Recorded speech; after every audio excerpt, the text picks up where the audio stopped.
গতকালকার আলোচনা ছিল যে প্রতিটা মানুষের ব্যক্তিগতভাবে আল্লাহর সাথে সম্পর্ক হওয়া, আর এই সম্পর্ক করার অন্যতম মাধ্যম হল ওভারটাইম ডিউটি, যেটাকে আরবিতে বলে নফল নামাজ। নফল নামাজ মানে ওভারটাইম ডিউটি। অফিসে যারা ওভারটাইম করে, বস তাদেরকে একটু আলাদা ফেসিলিটি দেয়। দিনের ভিতরেও ওভারটাইম নফল রোজা, নফল নামাজ, নফল দান, এগুলোর মাধ্যমে আল্লাহর সাথে সম্পর্ক হয়। আর কোনো বান্দার যখন আল্লাহর সাথে সম্পর্ক হয়ে যায়, তখন পৃথিবীর কোনো শক্তি, কোনো বস্তু তার ক্ষতি করতে পারে না। আলা ইন্না আউলিয়া আল্লাহ লা খাউফুন আলাইহিম ওয়া লা হুম ইয়াহজানুন। আল্লাহর বন্ধু যারা, লা খাউফুন আলাইহিম, দুনিয়াতে কোনো ভয় নেই, ওয়া লা হুম ইয়াহজানুন, আখিরাতে কারণ তারা কোনো চিন্তিত হবে না। তাদের দুনিয়া আখিরাত সব কিছু। মাল্লাহুল মাওলা ফালাহুল কুল, যার আল্লাহ আছে তার সব আছে।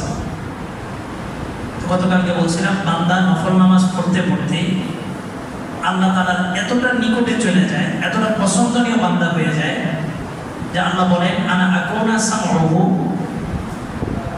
আল্লাযী ইয়াবসুরু বিহা। আমি কখনো কখনো বান্দার চোখ হয়ে যাই, যে চোখ দ্বারা সে দেখে। তখন বান্দা জমিনে তাকায়, আসমানের দিকে লক্ষ্য করে, তো সে দেখতে থাকে যে ফেরেশতারা চলাচল করতেছে। বান্দা জমিনে চলতে থাকে, সবে বরাতের রাতে সে দেখতে পায় যে প্রতিটা গাছ আল্লাহকে সিজদা করতেছে। কারণ কি? তখন তার চোখটা তার চোখ না, এটা আল্লাহর চোখ হয়ে গেছে।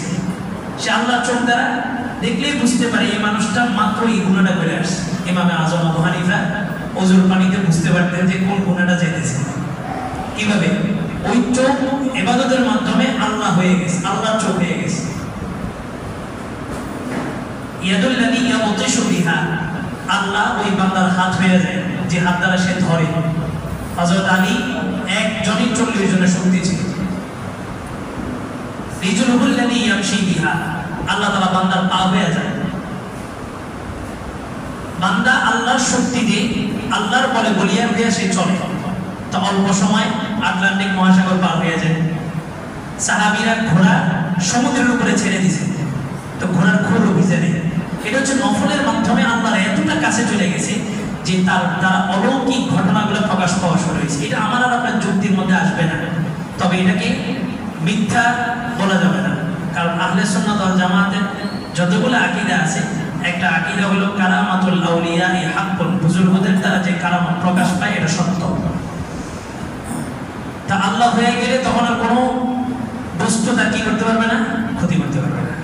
আর যার আল্লাহ নাই, তার সবখানে ভয়, রাতে ঘুমাইলে ভয়, দিনে হাঁটতে গেলে ভয়, মসজিদে গেলেও ভয়।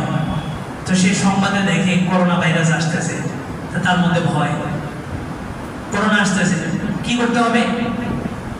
করোনা আসতেছে, এটা মোকাবেলা করবে। আগের আমলে তো মোকাবেলা করছে। আগের সরকার কি ছিল? করোনার চাইতেও বেশি শক্তিশালী ছিল। এখন তো যেহেতু সরকার পতন হয়েছে, শক্তিও শেষ। কারণ করোনা আসতেছে মানে কি?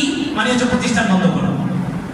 আর এই করোনার নাম দিয়া বহির্বিশ্বের বিশাল এক চক্র, তারা তাদের ব্যবসায় সফল। ভাইরাসের নাম দিয়ে কোটি কোটি টাকার একটা ব্যবসা হয়ে যায়। অথচ রাসূলের স্পষ্ট হাদিস, লা আদওয়া ওয়ালা তিয়ারাতা ওয়ালা হাম্মাতা ফিল ইসলাম, ইসলামের মধ্যে ছোঁয়াচে বলতে কিচ্ছু নেই, একদম স্পষ্ট। এবার বলেন, রাসূলের থেকে সত্যবাদী কি আপনার সংবাদ মাধ্যমগুলো হয়ে গেল? আপনার রয়টার্সের সংবাদ রাসূলের থেকে বেশি সত্য হয়ে গেল? আপনার যমুনা টেলিভিশন, চ্যানেল 24, এগুলো কি রাসূলের কথার থেকে বেশি শক্তিশালী? তা আপনি রাসূলের কথা মানতেছেন না ওই চ্যানেলগুলোর সংবাদ মানতেছেন? রাসূলের কথা শক্তিশালী। হ্যাঁ, প্রশ্ন জাগতে পারে। আমরা তো দেখতেছি করোনা ভাইরাস ছড়ায়, এমন প্রশ্ন সাহাবীদের মধ্যেও ছিল। মজার বিষয়, এক সাহাবী বললেন যে, ইয়া রাসূলুল্লাহ, উটের একটা রোগ হয়, খুরা রোগ বলে আর কি, খুরা। এটা যেই উটের মধ্যে হয়, ওই উটটা যেই পালের মধ্যে থাকে, ওই পালের সবগুলো উটের মধ্যে এটা ছড়ায় যায়। এক সাহাবী রাসূলকে প্রশ্ন করছে, ইয়া রাসূলুল্লাহ, আমার উটের তো কোনো সমস্যা ছিল না, কিন্তু অমুকের উটের সাথে যখন, অমুকের পালের সাথে যখন রাখছি, তখন আমার উটের মধ্যেও এই সংক্রমিত রোগটা দেখা গেছে। যৌক্তিক প্রশ্ন। রাসূল তার যৌক্তিক প্রশ্নের একটা যৌক্তিক জবাব দিলেন। রাসূল বললেন, ঠিক আছে, তোমার বক্তব্য অনুযায়ী বোঝা যাচ্ছে ছোঁয়াচে আছে, তাহলে এক উট থেকে আরেক উটে গেল কিভাবে? আচ্ছা, এবার আমাকে এই প্রশ্নের উত্তর দাও, মানিল আইদুল আউয়াল, সর্বপ্রথম যে উটের মধ্যে খোলা রোগটা হইল, ওই রোগটা কোথা থেকে আসলো? তো জবাব একটা, এটা আল্লাহ দিয়েছেন।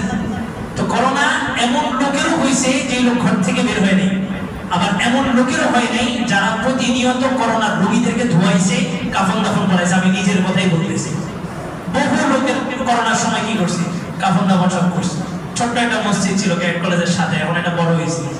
আমরা একদম 5 ওয়াক্ত মসজিদের সবাই একসাথে কাতারবন্দি হয়ে দাঁড়াইছে। মুফতি আজম আব্দুল সালাম চাপগামী সাহেব মারা গেছেন। উনি স্পষ্ট 7 পৃষ্ঠার একটা লেখা দিয়েছেন সরকারের ফতোয়ার বিপরীতে।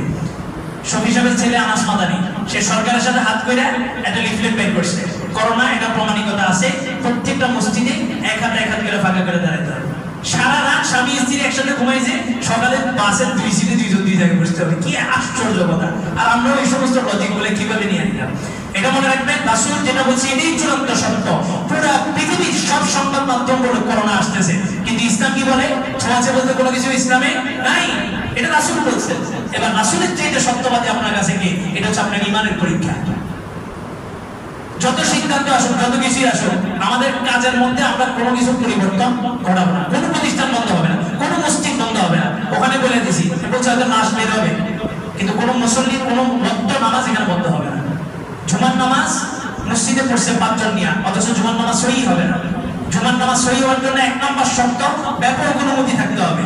আপনি যখন 5 জন লিমিট করে দিয়েছেন, ওই মসজিদে জুমার নামাজ হবে? তো শত শত মসজিদে 5 জনের বেশি মুসল্লিদের নেই, কোনো মসজিদে জুমার নামাজ হয়নি। এটা এই ব্যাপারে একদম সতর্ক সবাই, সবার জায়গা থেকে। করোনার ভিতরে এই ভ্যাকসিন নিয়ে কত কোটি টাকার ব্যবসা হয়েছে, এগুলো সব স্পষ্ট হয়ে গেছে। এখন আর নতুন করে করোনা দিয়ে আমাদেরকে নতুন ব্যবসার টোপ দিবে, ওটা আমরা গিলবো, ওই সময়টা এখন নাই। ইসলাম বলছে ছোঁয়াচে বলতে কোনো কিছু নেই, এটাই আমাদের বিশ্বাস, এটাই আমাদের কার্যক্রম বাস্তবায়ন আমরা করবো। ছোঁয়াচে বলতে কোনো কিছু নেই। আল্লাহ তাআলা কথাগুলো বুঝার তৌফিক দান করুন।